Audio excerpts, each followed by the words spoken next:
Kemudian materi keempat yaitu relasi data dalam BI.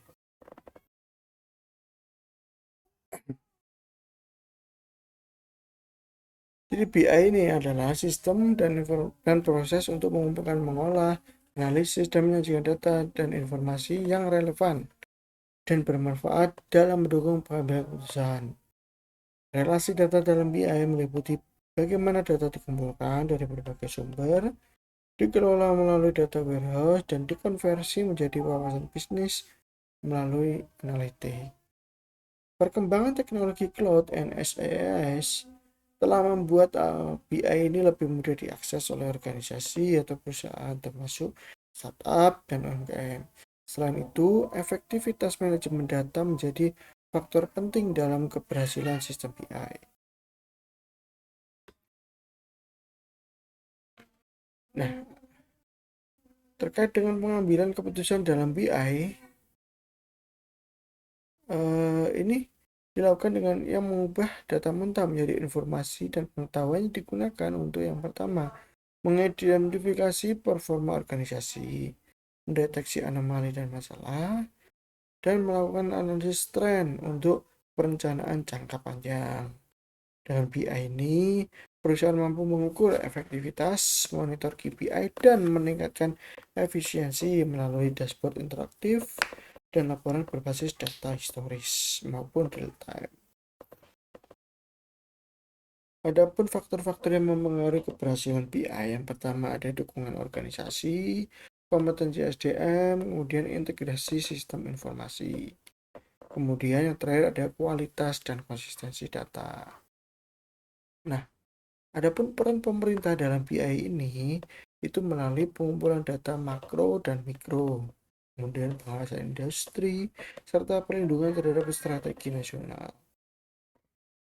BI yang efektif bahkan dapat dilakukan dengan metode sederhana seperti data mining, bibliometrik, maupun social networking analysis. Nah, praktek intelijen yang dilakukan oleh instansi pemerintah, BUMN, dan pelaku swasta dalam rangka menjaga daya saing nasional dan menganalisis pasar bebas termasuk konteks masyarakat ekonomi ASEAN. Nah, itu adalah materi pertemuan keempat. Kemudian ada materi pertemuan kelima. Yang pertama adalah konsep strategi dan peran bisnis intelijen.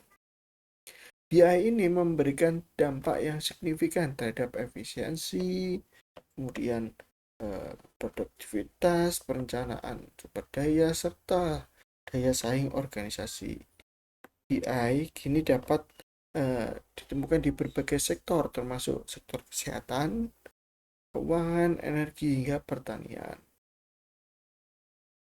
Nah, persaingan dan intelijensi kompetitif itu menjadi kunci dalam menghadapi persaingan global yang ketat.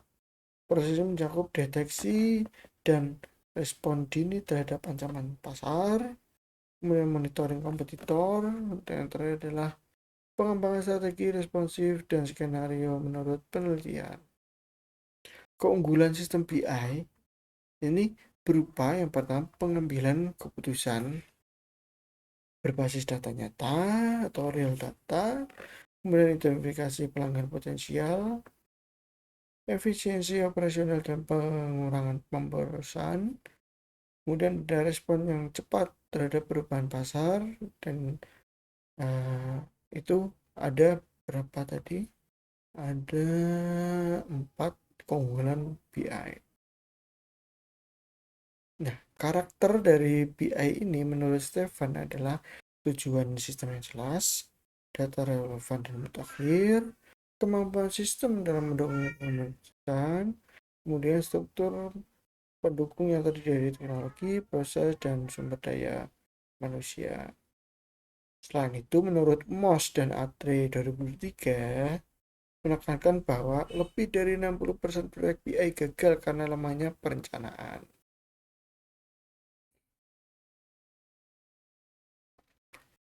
Kemudian, materi keenam, ringkasan materi keenam, yaitu yang pertama ada definisi data dan informasi intelijen bisnis.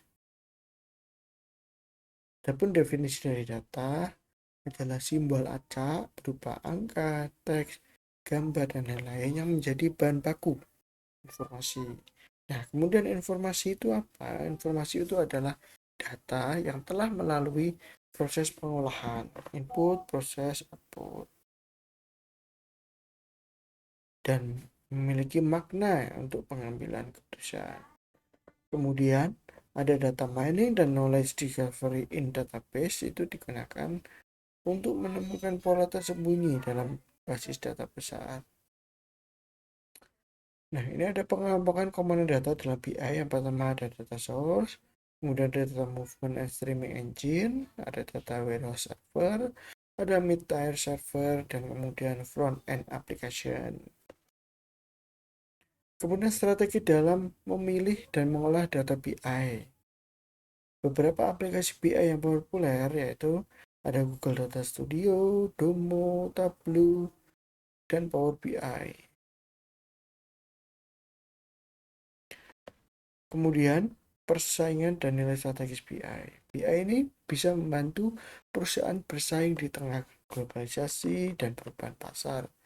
Kemudian dapat juga mengolah berbagai faktor seperti tren, karakter pelanggan, musim, kondisi ekonomi untuk mengambil keputusan. Dia juga dapat membantu transformasi data menjadi pengetahuan untuk strategi dan efisiensi bisnis. Kemudian ada sumber dan validitas data BI. BI melakukan ekstraksi, transformasi, dan memvalidasi data untuk mendukung analisis. Kemudian, kualitas data itu harus sangat penting, harus akurat, relevan, dan real time untuk mendukung uh, decision making. Kemudian, diskusinya adalah penggunaan BI ini tergantung pada SDM yang terampil dan tools yang sesuai. Perusahaan harus mampu merekrut talenta yang mampu mengelola dan menafsirkan data BI untuk mengambil keputusan-keputusan strategis. Nah, eh, sekian yang dapat saya rangkum dari materi-materi yang telah diajarkan sebelum tes. Apabila ada kekurangan, kami mohon maaf. Wassalamualaikum warahmatullahi wabarakatuh.